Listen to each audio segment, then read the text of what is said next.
को स्टार्ट करते हैं। पिछले सेशन में आपने 30 क्वेश्चन किया था पार्ट नंबर 3 में, आपको पार्ट नंबर 4 है। चलिए देखते हैं नेक्स्ट क्वेश्चन आपका 31 से। अब देख सकते कार्यात्मक विचारधारा के प्रतिपादक थे।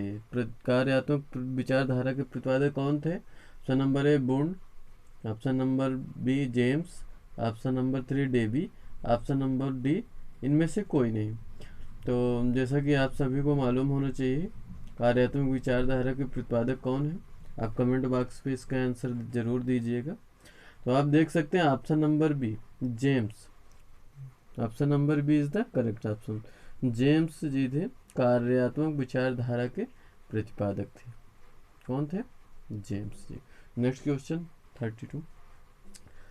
आत्मनिरीक्षण प्रणाली विकसित की जाती है। आत्मनिरीक्षण प्रणाली किसके द्वारा विकसित की जाती है दोस्तों? किसने विकसित की थी बताइए? बुंड ने, जेम्स ने, थॉर्नडाइक ने या टीचनर ने? बताइए दोस्तों, ये भी इम्पोर्टेंट क्वेश्चन है आपके लिए। आप कमेंट बॉक्स में कमेंट करके जरूर बताएं। ये जो बुंड साहब थे, बुंड ने आपका आत्मनिरीक्षण प्रणाली विकसित की थी। Option is the correct option. Wundt ने, किसने किया था? बुंड ने। नेक्स्ट क्वेश्चन देखते हैं 33। मनोविज्ञान का सिद्धांत नामक पुस्तक किस वैज्ञानिक द्वारा लिखा गया था? बताइए दोस्तों, थॉर्नडाइक द्वारा, जेम्स द्वारा, डीबी द्वारा या इनमें से किसी ने नहीं? अब आपको पता होना चाहिए मनोविज्ञान का सिद्धांत, इस पुस्तक के लेखक कौन थे दोस्तों? बताइए। अब बताइए इस क्वेश्चन का आंसर आप कमेंट बॉक्स में कमेंट करके ज़रूर बताइएगा।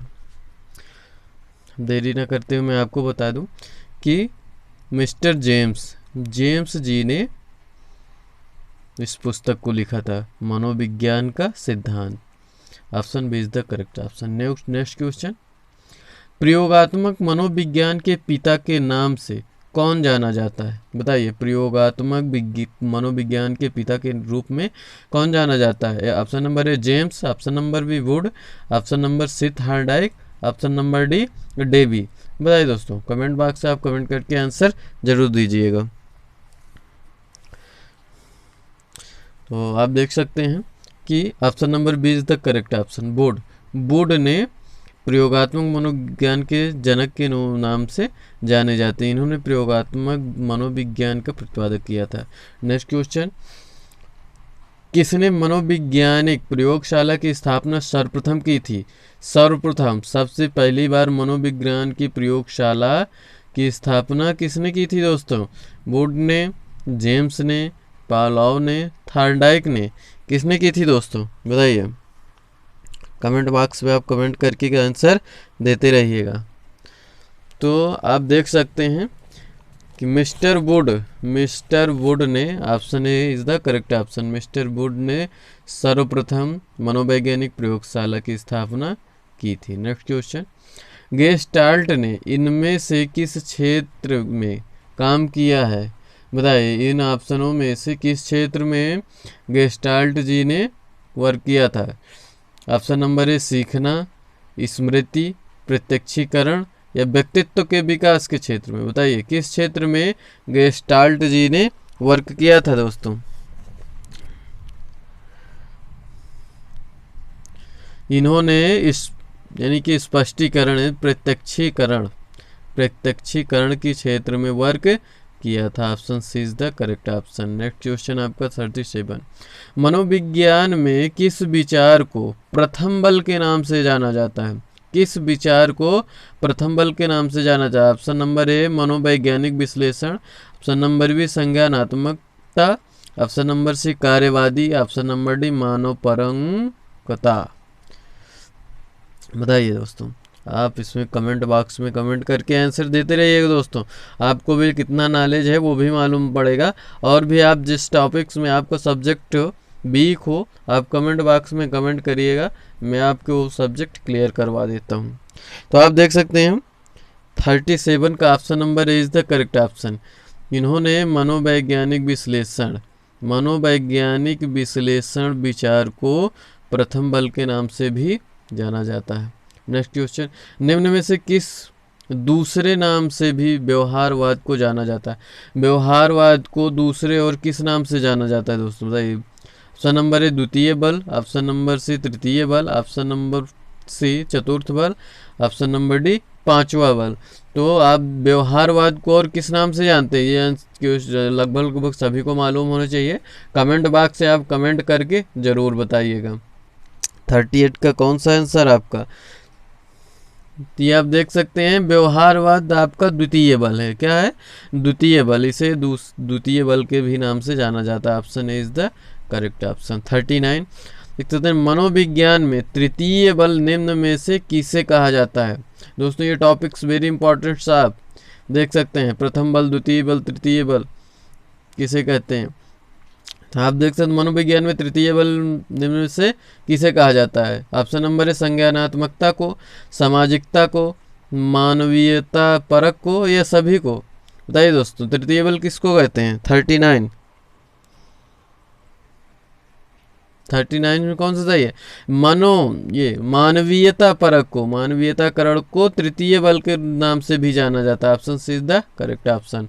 नेक्स्ट क्वेश्चन आपका, भारत में प्रथम मनोवैज्ञानिक प्रयोगशाला की स्थापना कहाँ की गई थी? प्रथम मनोवैज्ञानिक प्रयोगशाला भारत में, ये भारत में पूछ रहा है दोस्तों। ये विश्व में है सर्वप्रथम, और ये आपके भारत में, इंडिया में सर्वप्रथम कहाँ की गई थी स्थापना?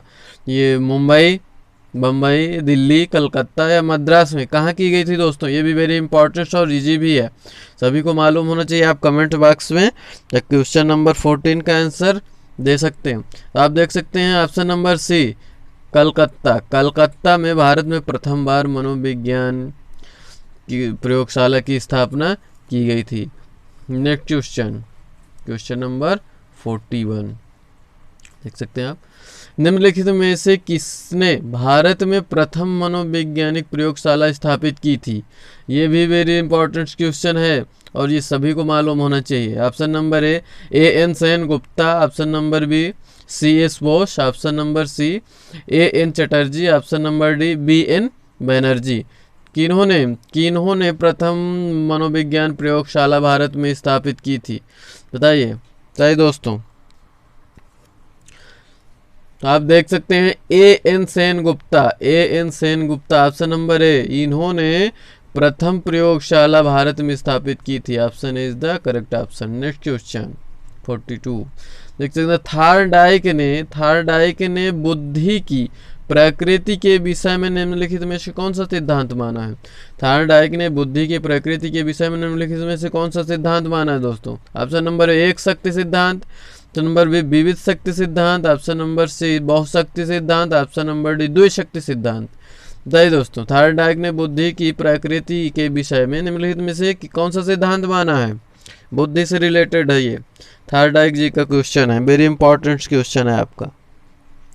तो आप देख सकते हैं ऑप्शन नंबर डी द्विशक्ति सिद्धांत। थार्डाइक ने बुद्धि की प्रकृति के विषय में द्विशक्ति सिद्धांत को माना है। Option number D is the correct option. Next question 43 Spearman बुद्धि की प्रकृति को लेकर निम्नलिखित में से कौन सा सिद्धांत मानता है?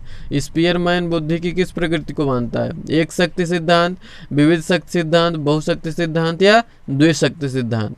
देखिए जैसे थार्डाइक जो द्विशक्ति सिद्धांत मानते हैं, तो स्पीयरमैन कौन से सिद्धांत मानते हैं? बताइए, 43 का आंसर दीजिए आप।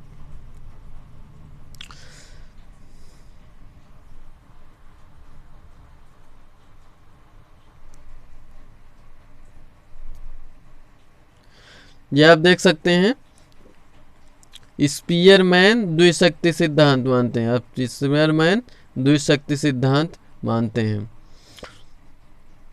ये थार्डाइक जी, ये आपका क्वेश्चन गलत हो रहा है। थार्डाइक जी बहुशक्ति सिद्धांत मानते हैं। Option C is the correct option. इसमें बहुशक्ति सिद्धांत मानते हैं, थार्डाइक जी बहुशक्ति सिद्धांत मानते हैं। चलिए नेक्स्ट क्वेश्चन देखते हैं। क्वेश्चन नंबर 44 जिस आयु में बालक की मानसिक योग्यता का लगभग पूर्ण विकास हो जाता है वह अवस्था कौन सी है? भाई किस आयु में बालक की मानसिक योग्यता लगभग पूर्ण हो जाती है? 44 का कौन सा आंसर है? बताइए दोस्तों। ये ऑप्शन नंबर ए आपका 14 years, option number B 11 years, 9 years या 6 ईयर्स। बताइए 14 वर्ष में या 11 वर्ष में, 9 वर्ष तक या 6 वर्ष तक। बताइए दोस्तों, वेरी इजी क्वेश्चन। ये आप देख सकते हैं ऑप्शन नंबर ए, लगभग 14 वर्ष की आयु तक बालक की मानसिक योग्यता लगभग पूर्ण हो जाती है। Option is the correct option. Next question 45, मानसिक विकास के लिए अध्यापक का कार्य है। वेरी इंपॉर्टेंट क्वेश्चन, मानसिक विकास के लिए अध्यापक का कार्य क्या है। बताइए दोस्तों, आप टीचर भर्ती देखने जा रहे हैं, आपको ये मालूम होना चाहिए कि मानसिक विकास के लिए अध्यापक का क्या कार्य है। तो नंबर है, बालकों को सीखने के पूरे अवसर प्रदान करें, छात्र छात्राओं के शारीरिक स्वास्थ्य की ओर पूरा ध्यान दें, या व्यक्तिगत भेदों की ओर ध्यान देते हुए उनके लिए समुचित वातावरण की व्यवस्था करें, या उपर्युक्त में से सभी। बताइए क्या ध्यान देना चाहिए, क्या कार्य करना चाहिए टीचर को। तो आप देख सकते हैं टीचर की ये सारी भूमिकाएं हैं। बालकों को सीखने पर भी उन्हें अवसर भी देना चाहिए, उनके शारीरिक स्वास्थ्य का भी ध्यान देना चाहिए, और उनके व्यक्तिगत भेदभाव, यानी कि लड़की है तो लेडीज़ और जेंट्स, यानी कि उनके शारीरिक या मानसिक रूप से भी व्यक्तिगत भेदों की ओर भी ध्यान देना चाहिए, और उन्हीं के अकॉर्डिंग उनको उचित वातावरण की व्यवस्था भी करनी चाहिए। तो ऑप्शन डी इज द आपका करेक्ट ऑप्शन। नेक्स्ट क्वेश्चन 46, 7 वर्ष की आयु तक पहुँचते एक सामान्य बालक का शब्द भंडार हो जाता है। शब्द भंडार से एक क्वेश्चन आपको जरूर आता है दोस्तों। ऑप्शन नंबर है 1000 शब्द, 6000 शब्द, 11000 शब्द या 16000 शब्द। बताइए दोस्तों, 7 वर्ष की आयु तक शब्द भंडार कितना हो जाता है दोस्तों, बताइए। तो 7 वर्ष की आयु तक आप देख सकते हैं लगभग आपका सामान्य बालक का जो शब्दकोश है वो 6000 शब्द का हो जाता है। Option B is the correct option. Next question 47, आप देख सकते हैं विद्यालय का बालक पर क्या प्रभाव पड़ता है। विद्यालय का बालक पर क्या प्रभाव पड़ता है।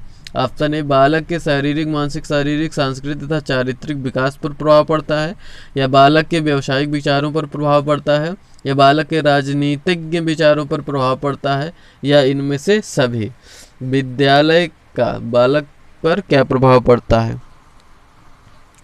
तो लगभग देखिए बच्चे के मानसिक, शारीरिक और सांस्कृतिक चरित्र पर भी विकास पड़ता है, उसकी व्यावसायिक विचारों पर भी प्रभाव पड़ता है, चेंज होते हैं, और वो पॉलिटिक्स के बारे में भी सोचता है, उसके भी विचार उसमें प्रभाव पड़ता है।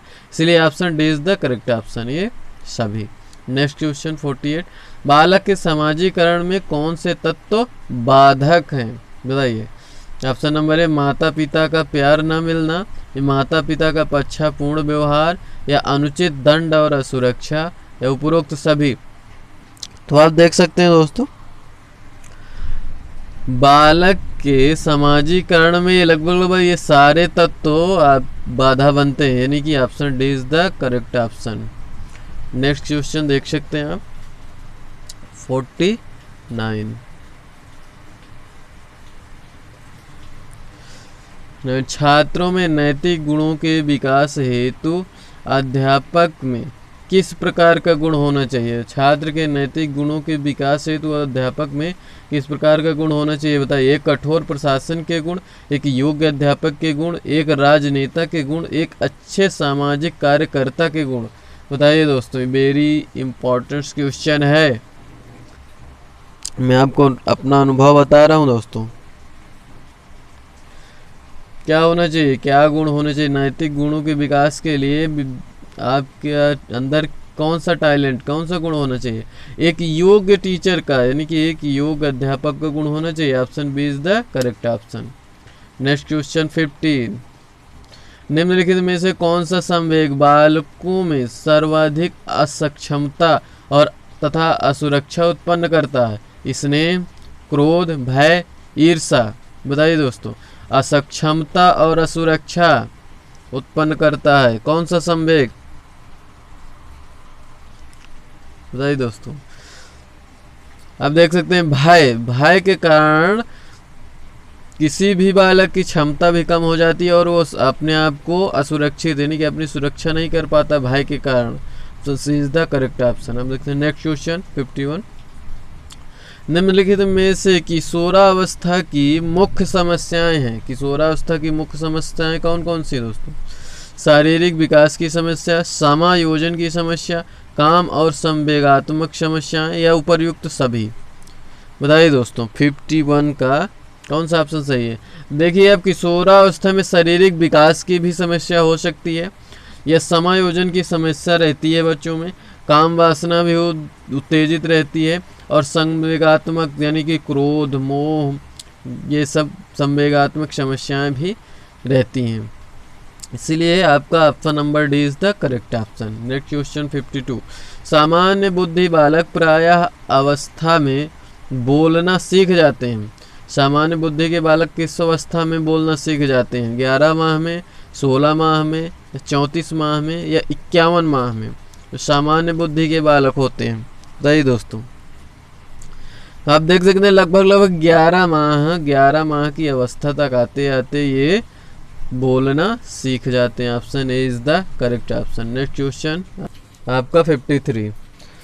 यह परिभाषा किसकी है? मनोविज्ञान शिक्षा का आधारभूत विज्ञान है।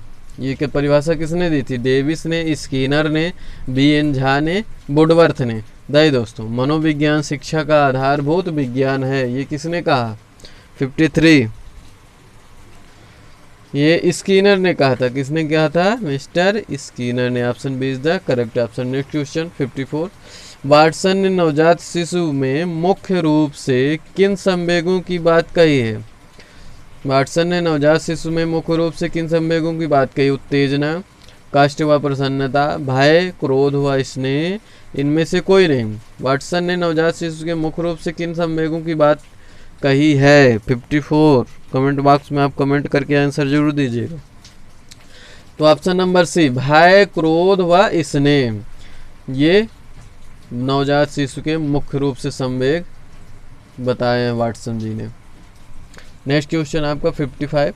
रॉस ने विकास क्रम के अंतर्गत किशोरावस्था का काल निर्धारित किया है। किशोरावस्था का काल क्या निर्धारित किया? ऑप्शन नंबर ए 12 से 18 वर्ष तक, ऑप्शन नंबर बी 13 से 19 वर्ष तक, 11 से 17 वर्ष तक, या 12 से 19 वर्ष तक। बताइए दोस्तों, ये आपको तो आना ही चाहिए, बेजी इजी क्वेश्चन है आपका। तो जो आपकी किशोरावस्था का काल होता है वो ऑप्शन नंबर ए 12 से 18, लगभग 12 से 18 वर्ष तक होता है। Option A is the correct option. Next question. जब माता पिता के बच्चे उनके विपरीत विशेषताओं वाले विकसित होते हैं तो यहाँ पर सिद्धांत लागू होता है। कौन सा सिद्धांत लागू होता है? तो ये समानता का, विभिन्नता का, मूल जीवाणुओं की निरंतरता का, या प्रत्यागमन का। बताइए दोस्तों, ये भी वेरी इजी क्वेश्चन है। आप कमेंट बॉक्स में कमेंट करके आंसर जरूर बताइएगा। तो आप देख सकते हैं जब माता पिता के जो लक्षण होते हैं वो जो बच्चे होते हैं उनके अगर विपरीत हो रहे हैं तो ये पूर्वजों के लक्षण आते हैं। तो ये कौन सा सिद्धांत कहलाता है? ये प्रत्यागमन का सिद्धांत। Option D is the correct option. Next question 57। कितने माह का शिशु प्रौढ़ व्यक्ति की मुख्य मुद्रा को पहचानने लगता है? बताइए दोस्तों, कितने माह का शिशु प्रौढ़ व्यक्ति की मुख्य मुद्रा को पहचानने लगता है, यानी कि मुंह देख करके पहचान जाता है? 4 से 5 मास का शिशु, 8 से 9 मास का शिशु, 5 से 7 मास का शिशु, या 3 मास का शिशु? बताइए, ये भी वेरी इंपॉर्टेंट है और इजी भी है। आप देख सकते हैं लगभग 4 से 5 साल का बालक मुख की मुद्रा को देख करके पहचान जाता है। Option A is the correct option. Next question आपका 58। बालक का शारीरिक, मानसिक, सामाजिक और संवेगात्मक विकास किस अवस्था में पूर्णता को प्राप्त होता है? शैशवावस्था में, युवावस्था में, बाल्यावस्था में, या किशोरावस्था में? बताइए दोस्तों 58। ये आपका शारीरिक, मानसिक और सामाजिक संवेगात्मक विकास लगभग आपका किशोरावस्था में पूर्ण हो जाता है बालक का। Option D is the correct option. Next question आप देखिए 59। निम्नलिखित में से मनोविज्ञान की अध्ययन विधियों में से प्राचीनतम विधि है? बताइए। निम्नलिखित में से मनोविज्ञान की अध्ययन विधियों में से प्राचीनतम विधि कौन सी है? अंतर्दर्शन विधि, प्रयोगात्मक विधि, या व्यक्ति इतिहास विधि, या विकासात्मक विधि? बताइए दोस्तों। 59 का आप कमेंट बॉक्स में कमेंट करके आंसर जरूर देते रहिएगा। और जो नए हैं वो चैनल को लाइक सब्सक्राइब कर लें, और सभी लोग जिन्होंने अभी तक चैनल को लाइक नहीं किया है लाइक ज़रूर कर लें। चलिए देखिए 59 का जो आपका आंसर है, answer A, option number A, अंतर्दर्शन विधि। कौन सी विधि है? अंतर्दर्शन विधि। नेक्स्ट क्वेश्चन आपका लास्ट क्वेश्चन, मनोविज्ञान का शिक्षा के क्षेत्र में क्या योगदान है? बताइए दोस्तों। मनोविज्ञान का आपके शिक्षा के क्षेत्र में क्या उपयोग है? अब शिक्षा बाल केंद्रित हो गई है, या शिक्षक बालकों से निकट का संपर्क स्थापित करने का प्रयास करता है, या शिक्षक को छात्रों की आवश्यकता का ज्ञान हो सकता है, या उपयुक्त सभी? बताइए दोस्तों।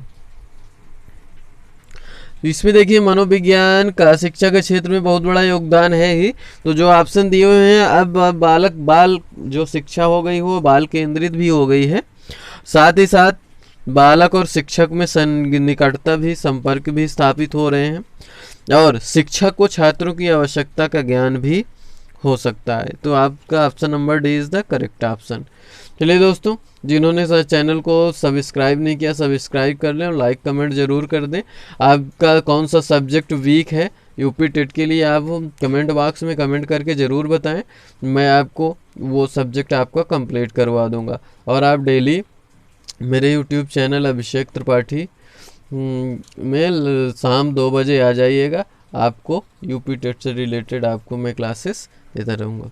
Thank you for watching.